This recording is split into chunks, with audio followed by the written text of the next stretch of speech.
Kaibigan, alamin natin to, mga pagkain na hindi naman talaga matamis, pero nakakasama sa diabetes, lalo na kung maraming kakainin mo. So, ito yung mga pagkain, ingat tayo, hinay-hinay, huwag sosobrahan. Dati kasi, iniisip natin, basta diabetic, di ba, bawal matamis. Kaya yung mga ibang tao, isipin nila, hindi ito matamis, pwede na sa diabetes. O, papakita ko yung 7 klaseng pagkain na hindi sweet, pero ingat ang mga may diabetes. Okay, alam naman natin diabetes, tumataas ang blood sugar. Pag-usapan muna natin yung mga matatamis na bawal. O, dun muna tayo sa matatamis na alam nyo na at least reminder lang bago doon sa hindi matatamis. Okay? Sa mga sweet foods and drinks na talagang medyo quote-unquote bawal sa diabetes, soft drinks, matamis.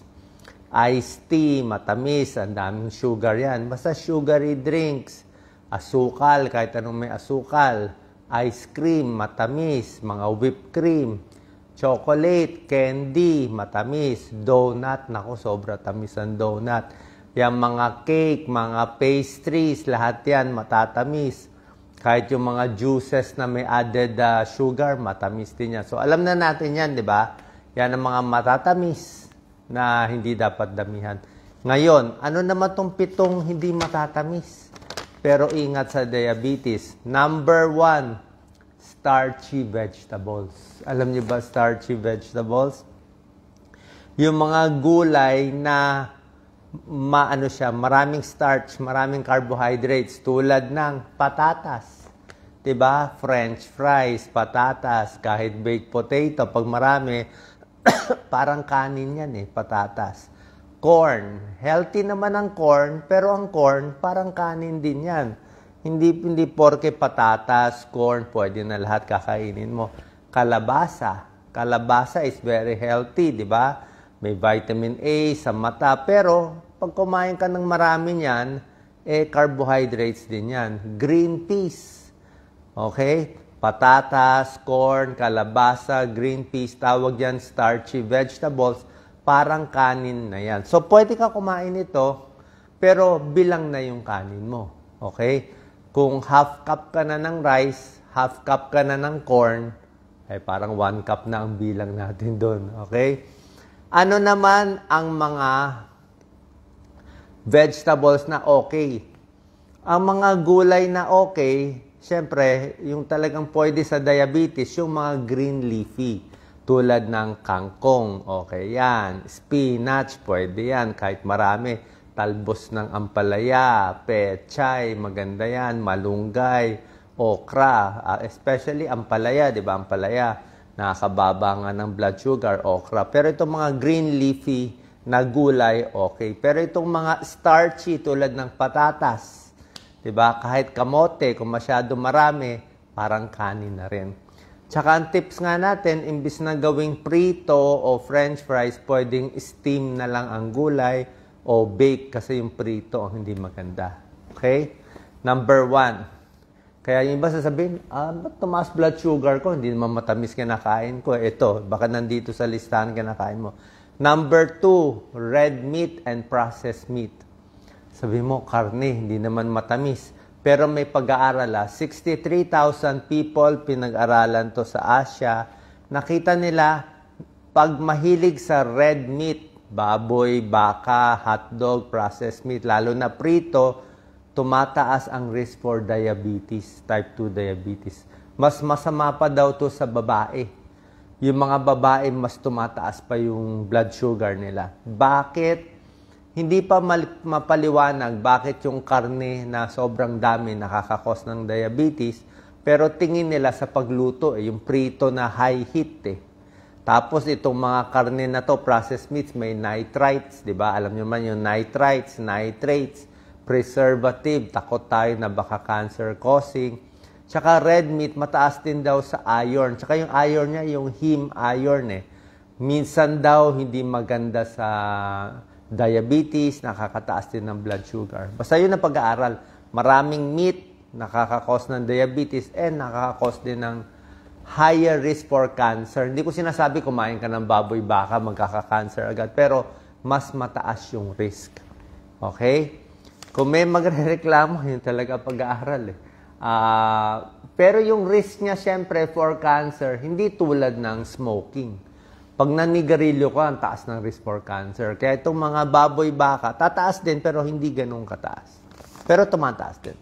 Number 3, ito, paborito nyo. Kaya ang daming diabetic sa Pilipinas. Kanin, sinaing, white rice, di ba? Mahilig tayo sa only rice. O, gaano karaming rice pwede? Siguro 1 cup. Kung nagtatrabaho ka talaga, 2 cups, 1 to 2 cups of rice, okay ka na dyan. Depende sa work mo at sa energy mo. Pero yung mga 3 cups of rice, puro only rice, may pag-aaral, ang mahilig sa kanin, 20% mas nagkaka-diabetes. Okay? Mas gusto nila brown rice o mas binabawasan yung kanin, 1 cup na lang, dinadamihan itong green leafy vegetables, kangkong, spinach, yan ang mga pinapadami natin. So, white rice, ingat. Okay? Number 4, kasama na rin ang white bread, pandesal. Diba sabi mo, Doc, pandesal, pagkain ng Pilipino. Oo nga, ang problema natin sa pandesal, siyempre, carbohydrates din siya. At magugulat kayo, nakausap ko yung mga baking, yung mga nasa baking industry. Sabi nila, ang pandesal sa Pilipinas, sobrang tamis. Kaya nga yung pandesal natin, kahit di mo nalagyan ng palaman, matamis na . Kasi talagang maraming hidden sugar. O nakatago yung sugar. Kala mo hindi matamis, pero matamis na siya sa panlasa natin. Pag pumunta kayo sa ibang bansa, kumain kayo ng mga bread nila, yung mga French bread, talagang walang walang tamis, konting-konti ang sugar. Pero yung atin, pinaparami ang tamis para malasa na. Bukod sa white bread, ito yung number 4 sa list natin, pati yung mga kakanin na hindi ganun katamis. Tulad ng mga puto, di ba? Puto, matamis siya pero hindi siya talaga super sweet, di ba? O yung mga bilo-bilo na nilalagay natin sa ginataan, di ba? So, yan mga yan, rice yan gawa sa kanin. So, pag gawa sa kanin, nakakataas din ng blood sugar. Yung mga ibang kakanin, paano yung mga palitaw, sapin-sapin, o kahit yung mga bibingka, yun talaga matamis na yun. Sure na tayo na nakakataas ng blood sugar. Pero kahit itong hindi ganun katamis, ingat din. Pwede kumain nito, pero nasa tamang dami lang. Okay? Number 5, na hindi matamis, pero nakakataas ng risk for diabetes, mga salty snacks. Maalat na snacks, mga junk food, mga chichirya, lahat ng sari-saring chips na bebenta, yung mga binibenta natin sa supermarket, sa sari-sari store, mga salted snacks, diba? Yung mga cornix.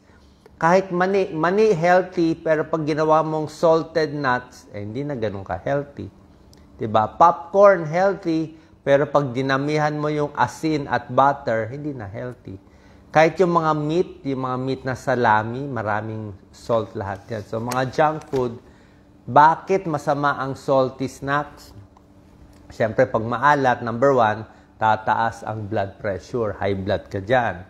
Next, magmamanas ka sa paa, magmamanas sa muka, kasi nare-retain ng tubig kung salt. Diba? Pwede kang magka-kidney problem, sobrang dami sa asin, na high blood, nasira kidneys. Kasi ang recommended natin sa asin ay 2,000 milligrams only per day. So, masosobrahan ka dito. Okay? So, pag may high blood, may kidney problem, kasama na dyan ang diabetes. Ayon sa pag-aaral. So, magkakapatid yan High blood, diabetes, high cholesterol. Usually, sama-sama yan sa isang pasyente. Tinatawag yan na metabolic syndrome. In short, parang na-chapsuy. Nakuha lahat ng mga sakit High blood, sakit sa puso, mataas cholesterol, diabetic, overweight, malaki ang tiyan. Lahat yan sama-sama. Tawag yan metabolic syndrome. Parang yun na yung presentation niya. Number 6 na hindi matamis pero pwede magdulot ng diabetes kung sosobrahan, pritong pagkain. At hindi lang sa mga pritong, hindi lang sa fried foods, fried foods na may breading. Alam niyo may breading. Sarap yung may breading, di ba? Like yung sa mga fast food natin, di ba? Fried chicken. Okay? Fried chicken, syempre, pag laging prito, tataas ang kolesterol, sakit sa puso. Pero, pag yung fried chicken nyo, nilagyan nyo pa ng breading, yung balot, mas masama. Bakit? Kasi yung breading ang mag-absorb ng mantika, mag-absorb ng alat, asin, so nandun lahat. Tapos, high heat din kasi yung fried chicken eh. So, yun din. Tsaka mga ibang prito, ito, fried fish. Ang fish is healthy, may omega-3 fatty acid. Pero nakita, ayon sa pag-aaral, pag pinirito mo na yung isda, tapos nilagyan mo pa ng breadings, hindi na ganun ka-healthy. Bakit? Sa high heat kasi, minsan yung lubog sa mantika, nagkakaroon ng mutagenic compounds. Ibig sabihin, possible cancer-causing. Nagkakaroon ng heterocyclic amines, advanced glycation end products, AG, ang tawag dito.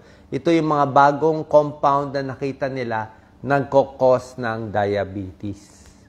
Okay? So, pati prito, yun ang problema natin. Anong klaseng luto? Pwede i-bake, pwede ihaw, pwede roasted, di ba? Mas maganda yung ganong klaseng luto. Number 7, ito yung nakatago na matatamis eh. O, actually, matamis rin siya, pero minsan baka hindi mo alam matamis. Ketchup. Diba? Masarap ang ketchup. Healthy dapat ang ketchup, diba? Tomato sauce. Pero marami akong nakakausap na dialysis patients eh.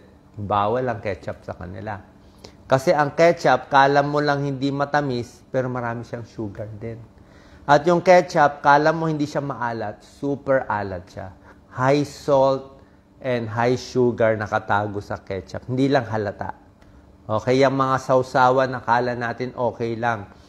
Yung mga ranch sauce, lalo na Thousand Island sauce, mayonnaise, hindi ganun katamis. Mayonnaise, Thousand Island sauce, ketchup, lahat yan. High fat at may high sugar nakatago and high salt pa. Ano magandang sausawan? Paborito natin para sa diabetes? Suka. Diba?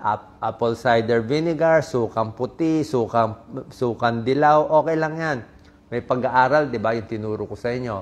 Pag kumakain ng suka, sausawan sa isang araw, 2 kutsaritang suka everyday, nakakababa ng blood sugar konti. Nakakababa konti. Ano pang sausawan? Kalamansi. Yung mga spices, kalamansi, lemon, vinegar. Yan ang mas magandang sausawan. Gusto mo, konting hot sauce. Okay din naman eh. Hindi siya nakakataas ng blood sugar. Okay? So, yan ang 7 pagkain na hindi talaga matamis, pero nagkakos ng diabetes pag sobra. Ano pa? Konting dagdag tips sa pagkain ng prutas. Okay? Sa prutas, hindi rin lahat po pwede pag diabetic.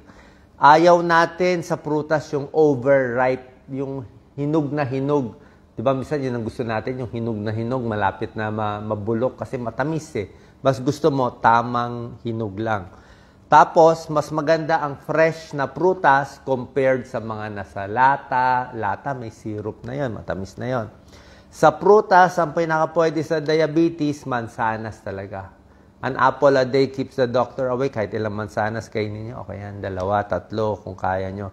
Pears, pwede na rin konting pears, mansanas, strawberry, pwede. Saging, pwede. Mga 2, ganyan. 2 in a day, 2 bananas in a day. Pero yung mga iba na matatamis, talagang hindi po pwede. Mga grapes, konting-konti lang. Siguro 6 na peraso, 6 to 10 pieces. Yung pakwan, matamis din, di ba? At yung mga artificial sweetener. Doc, paano tong artificial sweetener? Matamis siya pero 0 calories. Meron na pong bagong pag-aaral sa mga artificial sweetener, yung mga low calorie, hindi rin maganda. Okay? Nagkakaproblema din. Nagiging overweight, nagkakaroon din ng mga sakit. So, saan po nakatulong to? Nakalinaw sa ating kababayan na hindi lang ang matatamis nagkokos ng diabetes, meron din mga pagkain hindi matamis, mainly carbohydrates na nagpapataas ng diabetes. Salamat po. Share po natin sa ating kababayan.